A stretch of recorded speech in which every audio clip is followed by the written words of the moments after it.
નમસ્કાર દર્શક મિત્રો, વોઇસ ઓફ વડોદરા ન્યૂઝમાં આપનું હાર્દિક સ્વાગત છે। વડોદરા શહેરમાં ગતરોજ 12 ઇંચ જેટલો વરસાદ પડતા શહેરની હાલત કફોડી બની છે। પૂર્વથી પશ્ચિમ સુધીના અનેક વિસ્તારો પાણીમાં ડૂબી જવાથી શહેરની મધ્યમાંથી પસાર થતી વિશ્વામિત્રી નદીનું લેવલ 35 ફૂટે પહોંચતાં વડોદરા શહેરની હાલત વધુમાં વધુ કફોડી બનતી જાય છે। ઝૂંપડા તો ઝૂંપડા પણ, કરોડો રૂપિયાની કિંમતના બંગલા પણ પાણીમાં ગરકાવ।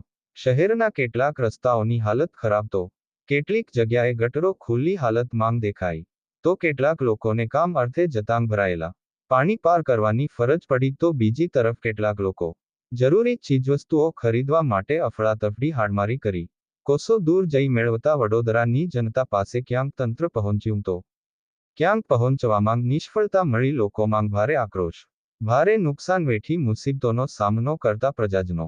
રિપોર્ટ નિસાર મહેંદી ઘડિયાળી સાથે હઝરત ખાન, વડોદરા।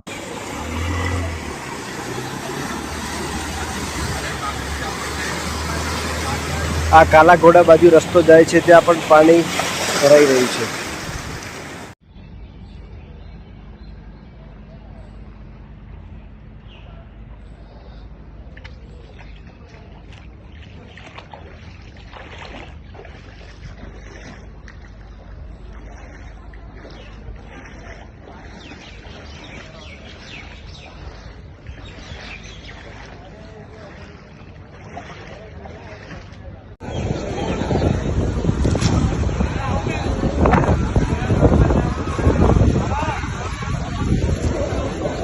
ये अपना कोटा गाँव है।